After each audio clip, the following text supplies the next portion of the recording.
এনেধৰণে বিভিন্ন জাতি জনগোষ্ঠীৰ মাজত যিখিনি বিশৃংখল মনোভাৱবোৰ আছিলে, বিভিন্ন জাতি জনগোষ্ঠীৰ মাজত সংঘাতবোৰ আছিলে, হয় না, কিবা কিবি বহুত আছিলে। কিন্তু নৰেন্দ্ৰ মোদী নেতৃত্বাধীন চৰকাৰ অহাৰ লগে লগে ঠায়ে ঠায়ে গাঁৱে গাঁৱে অঞ্চলে অঞ্চলে ৰাজ্যত শান্তি আহিছে, নহয় জানো? আৰু লগে লগে অসমত যেতিয়া বিজেপি চৰকাৰ হ'ল, সৰ্বানন্দ সোণোৱাল দিনৰ পৰা ষ্টাৰ্ট কৰি আজি বৰ্তমান নেতৃত্বত ডক্টৰ হিমন্ত বিশ্ব শৰ্মা ডাঙৰীয়াই যি ধৰণে ৰাইজৰ প্ৰতি আমাৰ এটা বিশ্বাস, কিয়নো বৰ্তমান নৰেন্দ্ৰ মোদী ডাঙৰীয়াৰ প্ৰধানমন্ত্ৰীৰ নেতৃত্বত আমাৰ ভাৰতবৰ্ষ তথা অসমত ডক্টৰ হিমন্ত বিশ্ব শৰ্মা ছাৰৰ নেতৃত্বত আজি অসমৰ বিভিন্ন জাতি জনগোষ্ঠীৰ ৰাইজে সামূহিকভাৱে উন্নতি আৰু বিকাশৰ লগতে জনগোষ্ঠীৰ সৈতে ৰাজনৈতিক আৰু বিভিন্ন ধৰণৰ সাংবিধানিক সুৰক্ষাৰ লগতে অধিকাৰ পাবলৈ সক্ষম হৈছে।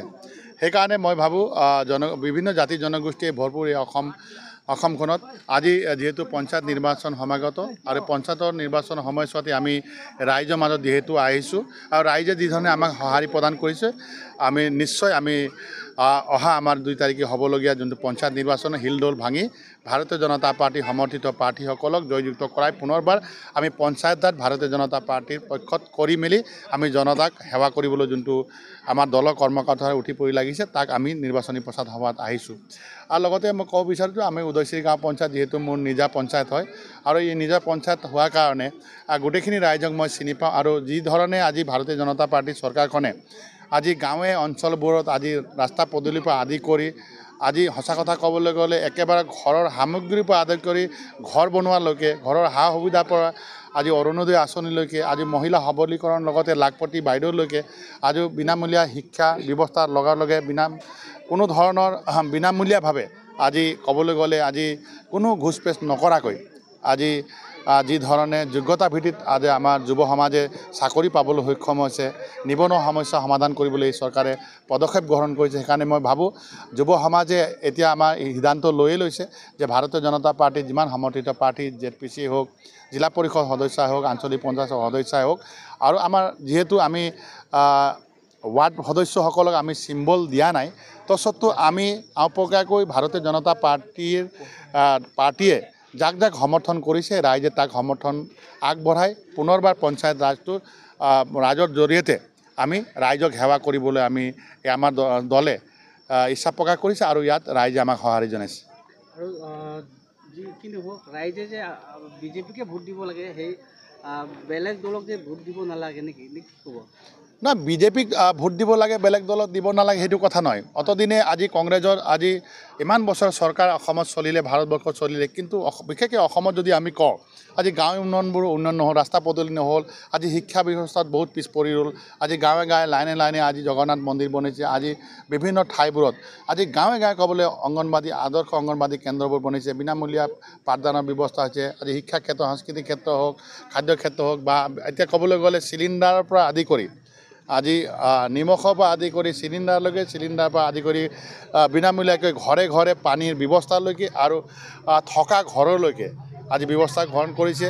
আৰু ছাত্ৰ ছাত্ৰীসকলে যদি ভাল কৰে পাছ কৰে তাক স্কুটি দিয়াৰ ব্যৱস্থা গ্ৰহণ কৰিছে।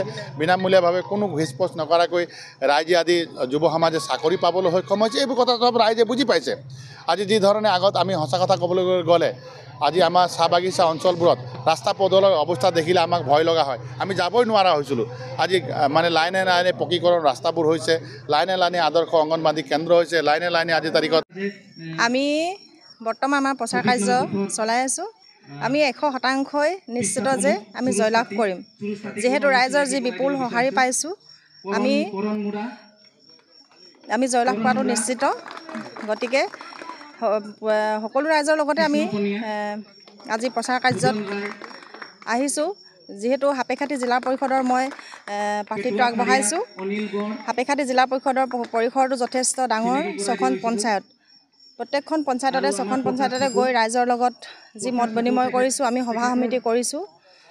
এয়াই আমাক প্ৰমাণ কৰিছে যে আমি জয়ী হ'ম, সেয়া এক নিশ্চিত। আপোনালোকে নিশ্চয় দেখি আছে আমাৰ বৰ্তমান কেন্দ্ৰত বিজেপি চৰকাৰ। আমাৰ ভাৰতৰ প্ৰধানমন্ত্ৰী নৰেন্দ্ৰ মোদী ডাঙৰীয়াৰ নেতৃত্বত কেন্দ্ৰত বিজেপি চৰকাৰ চলি আছে। অসমৰ মুখ্যমন্ত্ৰী হিমন্ত বিশ্ব শৰ্মা ডাঙৰীয়াৰ নেতৃত্বত ৰাজ্যিক চৰকাৰ চলি আছে।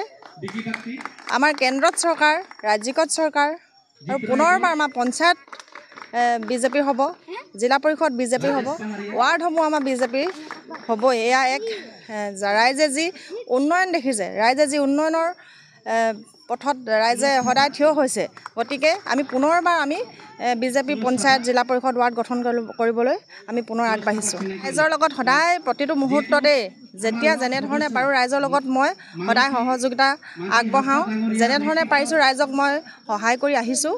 আৰু মোৰ আগৰে পৰা এটি সমাজ সেৱা কৰাৰ মোৰ মন আছে, যিহেতু যিখিনি মই মোৰ মাতৃৰ ঘৰৰ পৰাই মই পাই আহিছিলোঁ। গতিকে সদায় মই ৰাইজৰ লগত থাকিহে ভাল পাওঁ। ৰাইজৰ মৰম চেনেহ আশীৰ্বাদে মই যে আগবাঢ়ি যাম, সেয়া সঁচাকৈ মই ৰাইজৰ লগত থাকিয়ে ভাল পাওঁ প্ৰতিটো মুহূৰ্ততে। ৰাইজৰ হকে মই যি ধৰণে পাৰোঁ ৰাইজক মোৰ সহায়েৰে যাক মই আগবঢ়াই নিব পাৰোঁ বা মই কাৰোবাক কিবা এটা উপকাৰ কৰিব পাৰোঁ, মই সেই কাম সদায় কৰি আহিছোঁ। এগৰাকী ময়ো ঘৰৰ গৃহিণী, ময়ো এগৰাকী ঘৰৰ একেবাৰে পথাৰৰ পৰা ৰোৱা দোৱা তোলাৰ পৰা ঘৰখনৰ সমস্ত দায়িত্ব পালন কৰিও মই আজি মোৰ এটি সমাজ সেৱা কৰাৰ মন থকাৰ বাবে মই আজি ভাৰতীয় জনতা পাৰ্টি দলত মই বহুতো সময়ত মই বিভিন্ন দায়িত্বত মই কাৰ্যভাৰ গ্ৰহণ কৰি আহিছিলোঁ। আৰু সেই মোৰ যি দায়িত্ব মই পালন কৰি আহিছিলোঁ ভাৰতীয় জনতা পাৰ্টি দলত, তাৰ পৰিপ্ৰেক্ষিততে আজি মোক দলে মোক প্ৰাৰ্থিত্ব আগবঢ়াইছে। আৰু মই সম্পূৰ্ণ আশাবাদী, আৰু যিহেতু মোৰ ওপৰত এক ভাৰতীয় জনতা পাৰ্টি শীৰ্ষ নেতৃবৰ্গৰ এক গভীৰ বিশ্বাস থকাৰ বাবে মোক আজি প্ৰাৰ্থিত্ব প্ৰদান কৰিছে। আৰু মই জয়ী হৈ মই সদায় ৰাইজৰ লগত থাকিম, মই ৰাইজৰ হকে কাম কৰি যাম। যিকোনো সময়তে মই ৰাইজৰ লগতে থাকিম সদায়। সেয়া কিমান সত্য আপোনালোকে দেখি আহিছে। যিহেতু ভাৰতীয় জনতা পাৰ্টি চৰকাৰখনে ৰাইজক কেতিয়াও প্ৰতিশ্ৰুতি দি প্ৰতাৰণা কৰা নাই। যি প্ৰতিশ্ৰুতি দিছে সেই প্ৰতিশ্ৰুতি আখৰে আখৰে পালন কৰিছে।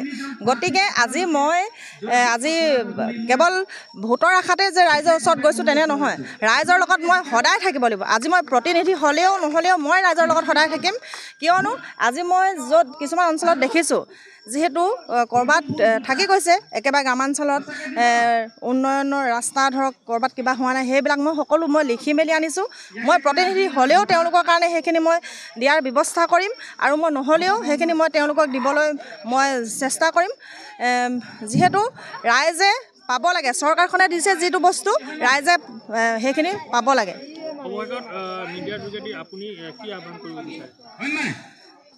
মই ৰাইজক এইটোকে ক'ব বিচাৰোঁ যে পুনৰবাৰ পঞ্চায়ত গঠন হ'ব, আমাৰ জিলা পৰিষদ গঠন হ'ব, আমাৰ বিজেপিৰ ৱাৰ্ড হ'ব।